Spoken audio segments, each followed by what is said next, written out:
Hi friends, welcome to ask talks. నా పేరు శ్రీకాంత్ కొండపల్లి. ఈరోజు మనం మాట్లాడే టాపిక్ అనవసరమైన ఒత్తిడిని ఎలా ఓడించాలి అనే టాపిక్. ఫ్రెండ్స్, ఈరోజు ఏదో ఒక అరణ్యంలో ఒక సింహం నిద్రలేచి ఉంటుంది. దాని ఆకలి తీరాలంటే వేటాడాల్సి ఉంటుంది. అది వేటకు బయలుదేరగానే ఏదో జంతువుల మీద దాడి చేయాల్సి ఉంటుంది. లేదా ఉదాహరణకి అక్కడ కొన్ని జింకలు వచ్చాయనుకుందాం. ఆ జింకల మీద దాడి చేసి జింకల్లో ఒకదాన్ని ఎప్పుడైతే వేటాడుతుందో ఆ రోజు ఆ సింహం ఆకలి తీరుతుంది. అయితే ఇప్పుడు మనం జింక వైపు నుంచి ఆలోచిస్తే ఆ జింక ఏ గడ్డి తినడానికో తన ఆహారం కోసం అడవిలోకి వచ్చి ఉంటుంది. కానీ సింహానికి ఆకలి తీరింది, జింక బ్రతికుండాలంటే మాత్రం ఈ రెండు ఒక పని చేయాల్సి ఉంటుంది. జింక సింహానికన్నా ముందుగా వేగంగా పరిగెత్తితేనే అది బతికి బట్టకడుతుంది. అలాగే ఈ జింక స్పీడ్గా పరిగెత్తుతుంటే జింక కన్నా స్పీడ్గా సింహం పరిగెత్తితేనే దానికి ఆహారం వస్తుంది.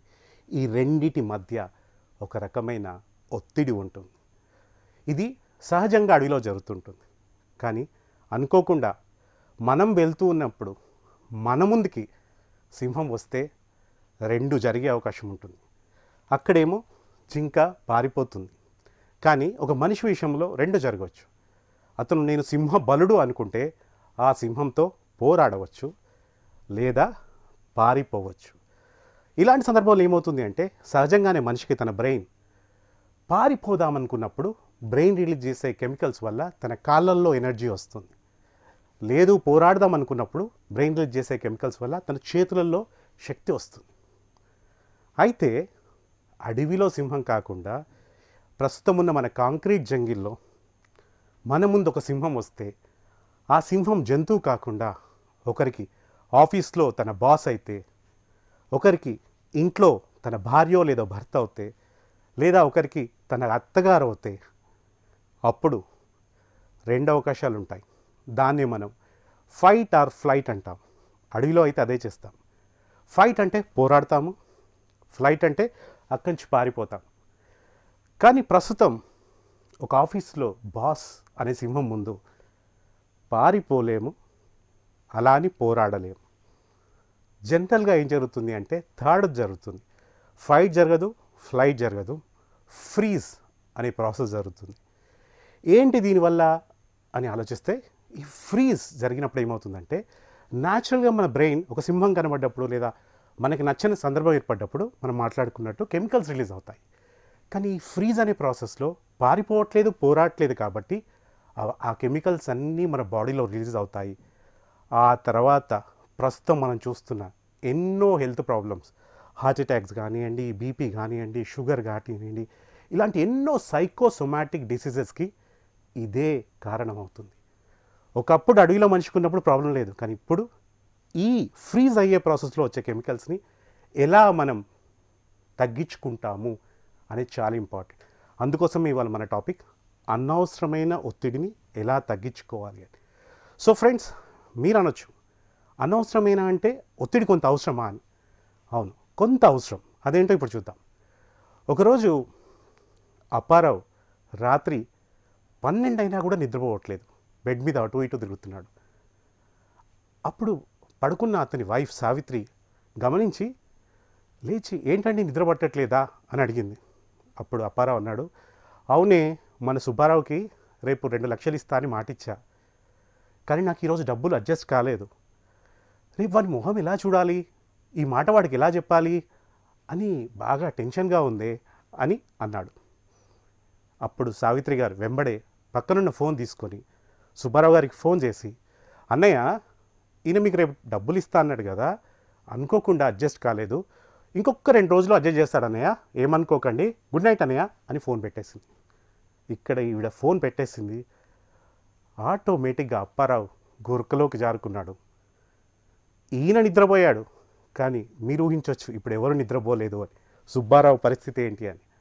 సో ఫ్రెండ్స్, ఇలాంటి సందర్భాల్లో ఇక్కడున్న స్ట్రెస్ అక్కడికి ట్రాన్స్ఫర్ అయ్యింది. కానీ ప్రతి సందర్భంలో ఇది జరగదు. మనం ఏర్పడుతున్న స్ట్రెస్ని ఎలా హ్యాండిల్ చేయాలి అని మనం కొన్ని చూడాల్సి ఉంటుంది. అసలు ఈ స్ట్రెస్ ఎందుకు వస్తుంది, ఏ సందర్భంలో వస్తుంది, ఎలా వస్తుంది అని తెలుసుకోవడం చాలా ముఖ్యం. ముఖ్యంగా ప్రస్తుతం ఉన్న పోటీతత్వం వల్ల వస్తుంది, ప్రస్తుతం పెరిగిన జీవితంలో వేగం వల్ల వస్తుంది, ప్రస్తుతం మనపైన మనము ఉన్న ఎక్స్పెక్టేషన్ల వల్ల వస్తుంది.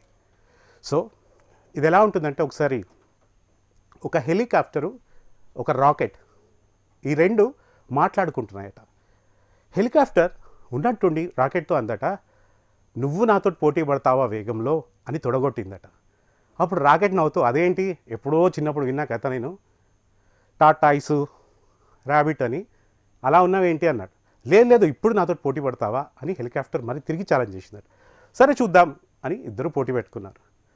మనం ఊహించినట్టుగానే పోటీలో హెలికాప్టర్ రాకెట్ స్టార్ట్ కాగానే వితిన్ ఫ్యూ సెకండ్స్ రాకెట్ గెలిచేసింది. హెలికాప్టర్కి అర్థం కాలేదు నేను ఎందుకు ఓడిపోయాను అని. మళ్ళీ తిరిగి ఛాలెంజ్ పెట్టుకుందామని తొడగొట్టింది. ఈసారి ఫ్యూయల్ మార్చుకుంది, మొత్తం సర్వీసింగ్ బాగా చేయించుకుంది, రెండోసారి పోటీకి సిద్ధమైంది. పోటీ మొదలైన కొన్ని సెకండ్స్లోనే తిరిగి రాకెటే గెలిచింది, హెలికాప్టర్ ఓడిపోయింది. అరే ఇదేంటి ఇలా జరిగింది, ఇది హెలికాప్టర్ల ఫ్యామిలీకే ఇజ్జత్కి సవాలని చెప్పేసి మిగిలిన హెలికాప్టర్స్ అన్నిటిని పిలిచి ఒక మీటింగ్ పెట్టుకొని ఈసారి ఎలాగైనా గెలవాలి, స్ట్రాటజీ తయారు చేయాలని చెప్పేసి బాగా ప్లాన్ చేసుకున్నారు. చివరిగా ముచ్చటగా మూడోసారి పోటీ పెట్టుకున్నారు. కానీ కొన్ని క్షణాల్లోనే తిరిగి హెలికాప్టర్ ఓడిపోయింది. ఇప్పుడు హెలికాప్టర్ తన ఈగోని పక్కకు పెట్టేసి, తన అహాన్ని పక్కకు పెట్టేసి, అసలు ఈ రాకెట్ ఏం చేస్తుంది అని రాకెట్ దగ్గరికి వచ్చి, నువ్వు ఎలా గెలుస్తున్నావు ప్రతిసారి, ఏంటా రహస్యం, నీ విజయ రహస్యం అని అడిగింది. అప్పుడు రాకెట్ హెలికాప్టర్తో అంది, నేను ఎప్పుడైనా వేగంగా పరిగెడుతున్నప్పుడు నా కింద ఏం జరుగుతుందో చూసావా అని అడిగింది. అప్పుడు హెలికాప్టర్కి వెలిగింది రాకెట్ కిందున్న మంటే సీక్రెట్ అని. సో ఫ్రెండ్స్, ఆ మంట రాకెట్ని వేగంగా పోయేట్టు చేస్తుంది. కానీ ప్రస్తుతం మన జీవితంలో ఉన్న మంట కడుపులో అల్సర్ని తీసుకొస్తుంది, లేని టెన్షన్ తీసుకొస్తుంది. అక్కడ మంట మరి రాకెట్ని స్పీడ్గా పోయినప్పుడు మనకు ఉండే టెన్షన్స్ మన ఎందుకు స్పీడ్గా పోకుండా చేస్తున్నాయి అని చూస్తే ఒక 2-3 విషయాలు మనకు అర్థం కావాల్సి ఉంటుంది. ఫస్ట్, మన స్ట్రెస్ కారణం టైం ప్రెజర్. ఇంత తక్కువ టైంలో ఇంత ఎక్కువ చేయాలి అనగానే ఎవరికైనా స్ట్రెస్ వస్తుంది. అలాంటి సందర్భాలు ఏంటో గుర్తించాలి. ఫర్ ఎగ్జాంపుల్, ఒక 5 స్టార్ హోటల్లో ఒక పెద్ద చెఫ్ అనుకుందాం. ఈజ్ ద మాస్టర్ చెఫ్, అద్భుతంగా వండుతాడు. ఎస్పెషల్లీ హైదరాబాద్ బిర్యానీ అద్భుతంగా చేస్తాడు అనుకుందాం. అతను యావరేజ్గా ఒక 30 మినిట్స్లో అద్భుతంగా చేసే వ్యక్తిని పిలిచి ఆ హోటల్ యొక్క హెడ్, నువ్వు 30 నిమిషాల్లో తిరిగి అద్భుతంగా ఆ బిర్యానీని చేస్తే నీ ఉద్యోగం ఉంటుంది, ఒకవేళ చేయలేకపోతే నీ ఉద్యోగం తీసేస్తాను అని 30 మినిట్స్ టైం ఇచ్చాడు అనుకోండి. మామూలుగా రిలాక్స్ ఉన్నప్పుడైతే 30 మినిట్స్లో ఈజీగా చేస్తాడు. కానీ ఎప్పుడైతే ఇలా టైం ప్రెజర్ స్టార్ట్ అయిందో 30 మినిట్స్లో చేయడం చాలా కష్టంగా ఫీల్ అవుతాడు, స్ట్రెస్గా ఫీల్ అవుతాడు. ఒకవేళ చేసిన ముందులా టేస్టీగా చేస్తాడనే గ్యారంటీ ఏమీ లేదు. ఎందుకు ఇలా జరుగుతుందంటే the time pressure. And especially second is high expectation. ఇప్పుడు ప్రస్తుతం మనం స్టూడెంట్స్ని చూస్తున్నా, లేదా కార్పొరేట్ వరల్డ్లో చూస్తున్నా, ముఖ్యంగా స్ట్రెస్ ఎందుకు ఎక్కువ ఉంటుంది అంటే people are gunning high, everybody gunning high, first rank. ఆ పరుగు పందంలో, ఎంత దూరమో తెలియని పరుగు పందంలో హై ఎక్స్పెక్టేషన్స్ పెట్టుకోవడం వల్ల కూడా కొంత స్ట్రెస్కి గురవుతున్నారు. దానివల్ల తీవ్ర పరిణామాలు కూడా మనం చూస్తున్నాం. అలాగే లైఫ్ స్టైల్. ఒకప్పుడు సూర్యుడు వెళ్ళిపోగానే పడుకునేవాళ్ళు, సూర్యుడు రాకముందుకే లేచేవాళ్ళు. ప్రస్తుతం thanks to electricity and all other gadgets, media and TV and ముఖ్యంగా స్మార్ట్ ఫోన్, వాట్సాప్, ఫేస్బుక్, ఎప్పుడు పడుకుంటున్నామో, ఎన్ని గంటలు పడుకుంటున్నామో, ఎన్ని గంటలు తింటున్నామో, ఆ total life style or getting reversed. దీనివల్ల కూడా స్ట్రెస్ పెరుగుతుంది, హెల్త్ రిలేటెడ్ ఎఫెక్ట్స్ అవుతున్నాయి. And fourth and the most positive one I can say is new experiences. ఇది ఎలాంటిదంటే, మొదటిసారి కొత్తగా స్కూల్కి వెళ్తున్న పిల్లోడు ఫస్ట్ డే మధ్యాహ్నం వరకు లేదా second day you will feel stress because that is a new place. అలాగే కొత్తగా జాబ్లో జాయిన్ అయిన వ్యక్తి కొత్త ఆఫీస్కి వెళ్ళినప్పుడు కొంచెం స్ట్రెస్ ఉంటుంది. కొత్తగా ఫస్ట్ టైం ఫ్లైట్ ఎక్కిన వ్యక్తికి స్ట్రెస్ ఉంటుంది. కొత్తగా పెళ్లి చేసుకుని అత్తగారింటికి వచ్చిన అమ్మాయికి స్ట్రెస్ ఉంటుంది. ఇలా జీవితంలో ఏది కొత్తగా చేసినా కూడా కొంత స్ట్రెస్ ఉంటుంది. అయితే మనం మాట్లాడుకున్నట్టు స్ట్రెస్ ఉండాలా, ఉంటే ఎంత ఉండాలి అనేది చాలా ముఖ్యమైన ప్రశ్న. ఈ విషయాన్ని అర్థం చేసుకోవాలంటే మీరు ఒకటి వినే ఉంటారు, మన మెడిసిన్ని రాంగ్ డోస్లో, అంటే మనం రోజు వేసుకునే మందుల్ని ఆరోగ్యం కోసం రాంగ్ డోస్లో వేసుకుంటే అది పాయిజన్ అవుతుందట. Medicine in wrong dose is poison. కానీ పాయిజన్ని రైట్ డోస్లో తీసుకుంటే కొన్ని సందర్భాల్లో మెడిసిన్లా కూడా సహాయపడుతుంది. కాబట్టి ఈ ఒత్తిడిని జాగ్రత్తగా వాడుకోగలగాలి. దానికి ముఖ్యంగా మనం అర్థం చేసుకోవాల్సిన 2 విషయాలు. ఒకటి, physical relaxation is most important. బాడీకి ఇంపాక్ట్ అవుతుంది కాబట్టి ఫిజికల్గా రిలాక్స్ అవ్వడం నేర్చుకోవాలి. సో సింపుల్గా ప్రతిరోజు ఒక 2 నిమిషాలు ప్రశాంతంగా కూర్చొని ప్రతి బాడీ పార్ట్ని ఎలా రిలాక్స్ చేసుకోవాలి అని ఆలోచించాలి. అలాంటి విధానాలు తెలుసుకోవాలి. రెండోది, సైకలాజికల్ రిలాక్సేషన్. మానసికంగా కూడా మనం చాలా రిలాక్స్ కావాలి. దానికి అత్యంత ముఖ్యమైనది breathing techniques, especially rhythming breathing techniques చాలా బాగా హెల్ప్ చేస్తాయి. ఇంకా భవిష్యత్తుని ఒక పాజిటివ్ వేలో ఒక 2 నిమిషాలు క్రియేటివ్ విజువలైజ్ చేసుకోవడం ద్వారా కూడా mind will get relaxed. So friends, ఎప్పుడైతే మనం బాడీని రెగ్యులర్గా కనీసం ఒక 3 minutes to 5 minutes రిలాక్స్ చేస్తామో, ఎప్పుడైతే మన మనసుని 3 to 5 minutes రిలాక్స్ చేస్తామో, చాలా వరకు మన యొక్క ఒత్తిడి యొక్క శాతం తగ్గి అనవసర ఒత్తిడి మన నుంచి దూరం అవుతుంది. దానివల్ల ఆరోగ్యం బాగుంటుంది, బంధుత్వాలు బాగుంటాయి, మన కుటుంబంలో కూడా ప్రశాంతత ఉంటుంది. ఎందుకంటే people say attitude creates atmosphere అంటారు.